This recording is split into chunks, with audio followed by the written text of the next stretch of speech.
बिस्मिल्लाहिर्रहमानिर्रहीम। अस्सलाम वालेकुम। आज बात करूँगा पाकिस्तान तहरीक इंसाफ के रहनुमा जहांगीर तरीन के हवाले से।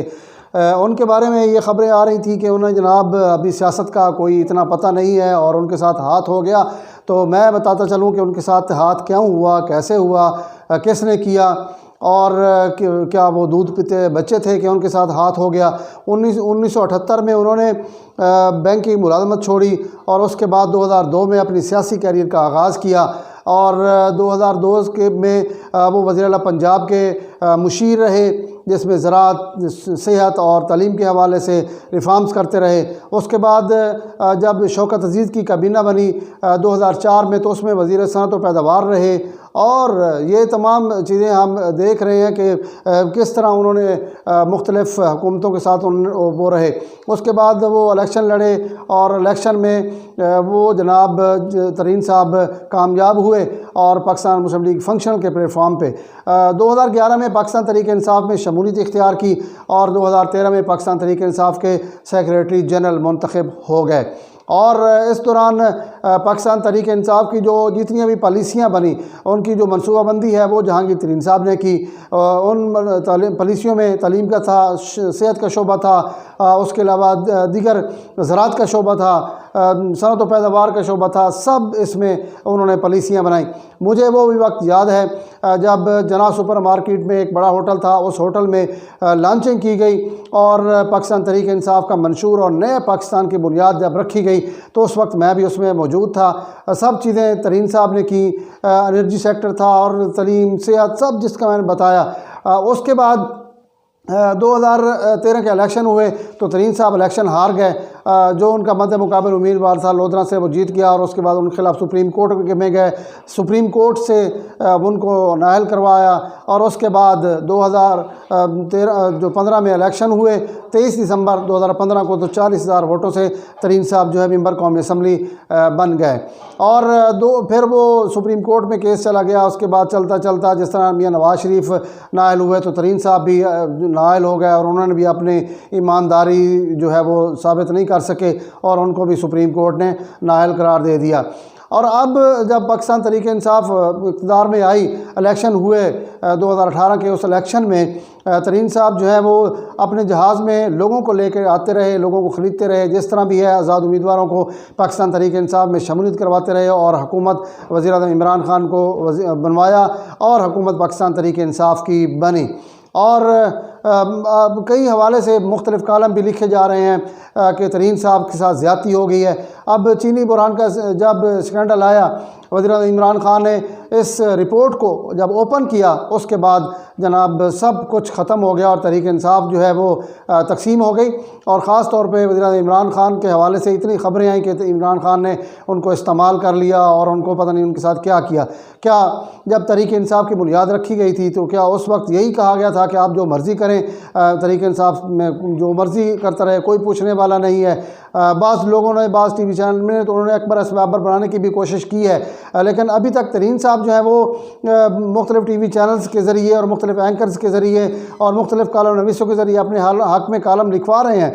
लेकिन ये भूल गए हैं कि ये पाकिस्तान तहरीक इंसाफ जो है जब इक़्तिदार में आई थी तो वज़ीर-ए-आज़म इमरान खान ने नारा लगाया था कि करप्शन के ख़िलाफ़ जो है हम जिहाद करेंगे। तो जब करप्शन के ख़िलाफ़ जिहाद का वक्त आया तो आप जनाब आपके जो चीज़ें सामने आई हैं तो अब आप जनाब एक तरफ खड़े हो गए हैं कि जनाब मेरे साथ ज़्यादती हो गई है। कैसे आपकी ज़्यादती होगी? आपने तो चीनी के हवाले से जो सब्सिडी ली है उसमें तो आपने जितना पैसा वज़ीर-ए-आज़म इमरान खान को बनाने में लगाया उस में तो आपने सूद समेत वसूल भी कर लिया, क्योंकि सबसे ज़्यादा शुगर मिलें आपकी हैं, 9 के करीब शुगर मिलें हैं और सबको लीड भी आप कर रहे हैं। आप आज भी कह रहे थे कि 80 के करीब लोग हैं शुगर मिलों के मालकान हैं, उनका क्या बनेगा? लेकिन जो 80 के करीब हैं उन्होंने पैसे कम लिए होंगे और आपने ज़्यादा लिए होंगे। और पिछले मुस्लिम लीग नून के दौर में भी, परवेज़ मुशर्रफ के दौर में भी आपने अपनी जो इंडस्ट्री है उसको बहुत बूस्ट किया और बहुत ज़्यादा वहाँ भी उन्होंने आपने पैसा बनाया।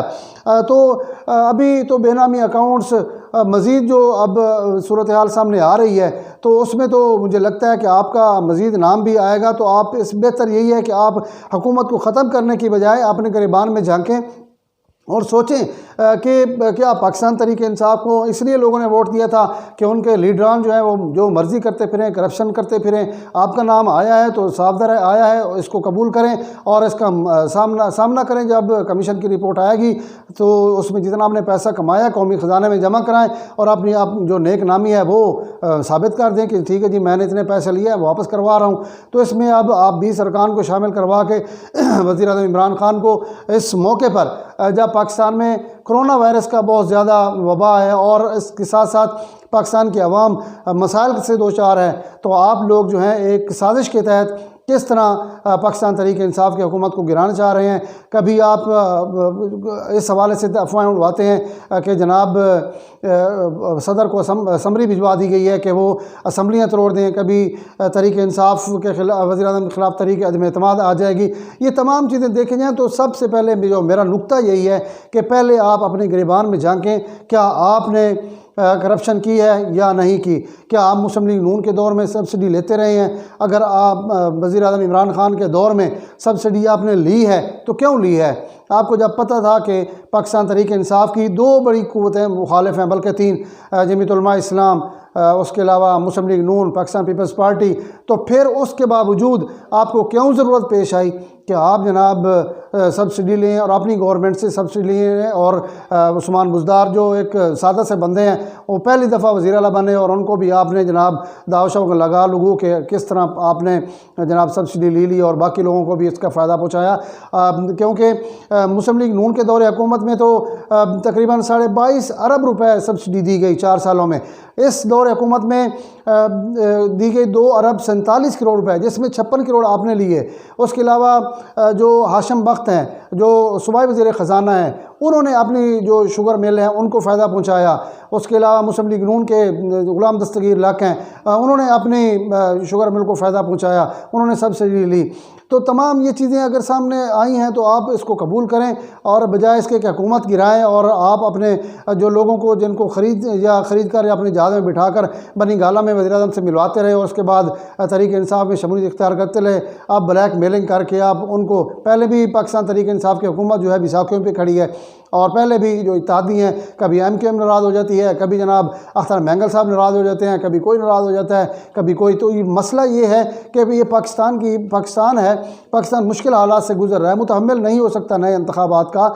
अगर मुतहम्मिल हो सकता है तो फिर जी बिस्मिल्लाह इलेक्शन करवाएं, लेकिन जब मुतहम्मिल भी नहीं हो सकता तो ये क्या ज़रूरत है कि आप जनाब जो भी लोग हैं और जिनको आप मुंतखब करके हैं उनके ज़रिए आप इमरान खान का दबाव डालना चाहते हैं और एक माफिया के ज़रिए उन पर मज़ीद दबाव बढ़ाना चाहते हैं। मैं एक और भी बात करना चाहूँगा कि जमात इस्लामी पाकिस्तान के अमीर सिराजुल हक जो हैं वो 2002 से लेके 2008 तक वज़ीर ख़जाना खैबर पख्तूनख्वा रहे हैं, उन पर एक पैसे का इल्ज़ाम नहीं आया। उसके अलावा पाकिस्तान तरीके इंसाफ की उनका इत्तेहाद हुआ जमात इस्लामी का KPK में और वो सीनियर मजिस्टर रहे और उनके 2 वज़ीर और भी थे, 3 वज़ीर थे और वज़ीर ख़जाना सिराजुल हक साहब थे, लेकिन सिराजुल हक पर एक धेले का भी करप्शन का इल्ज़ाम सामने नहीं आया। तो क्या वजह थी कि आज इमरान खान जो है उनका कभी भी नाम नहीं लिया कि उन्होंने उनके साथ ज़्यादती की है। ये तो जमात इस्लामी का अपना फ़ैसला था कि 2018 के इलेक्शन है उसमें उन्होंने मुत्तहिदा मजलिस अमल के प्लेटफॉर्म से इलेक्शन में हिस्सा लिया, लेकिन बात मेरी करने की मकसद ये है कि जिन लोगों ने ईमानदारी के साथ मुल्क के लिए काम करना होता है तो वो सिराजुल हक की तरह काम करते हैं और जिन पर कभी उंगली भी खड़ी नहीं होती। और सुप्रीम कोर्ट भी इस चीज़ की गवाही देता है कि इस मुल्क में सिर्फ सिराजुल हक के अलावा मुझे तो कोई और जमात नज़र ही नहीं आती। तो मैं भी यही कहता हूँ कि अगर पाकिस्तान के लिए आप इतने लोग मुखलिस हैं, पाकिस्तान के लिए इतना दर्द रखते हैं, तो फिर पाकिस्तान के लिए काम करें। अब आप पे इल्ज़ाम लगा है तो आप जनाब हुकूमत गिराने पे आए हुए हैं। कभी आप कलम लिखवाते हैं, कभी आप जनाब कहते हैं कि इमरान खान ने जो है तरीन से हाथ कर लिया। हाथ तरीन साहब आपसे इमरान खान ने नहीं किया, आपने ख़ुद अपने आप से हाथ किया है और आपने गिरेबान में ज़रूर झाँकिए जा, बजाय इसके कि मुंतखब हुकूमत को गिराने के लिए आप जनाब जो आपके 20 लोग हैं उनको आप कहें कि हम जनाब फ्रॉड ब्लॉक बनाते हैं या हम जनाब तरीक़े में एतमाद लाते हैं। तो ये ये वक्त सोचने का है। मुश्किल वक्त में मुल्क गुजर रहा है और इस मुश्किल वक्त में बजाय इसके कि हुकूमतों के हाथ जो हैं वो हुकूमत को कमज़ोर करें, बल्कि इसको मज़ीद बेहतर करने की ज़रूरत है। आप देखें कि किस तरह वज़ीर इमरान खान जो हैं उन्होंने एहसास प्रोग्राम के ज़रिए आम लोगों की हेल्प करने की कोशिशें शुरू की हुई हैं और आम आदमी को रिलीफ फराहम किया जा रहा है। तो जब अब काम करने का वक्त आया तो अब जनाब नीचे से टांगें खींचने की कोशिशें भी शुरू हो गई हैं।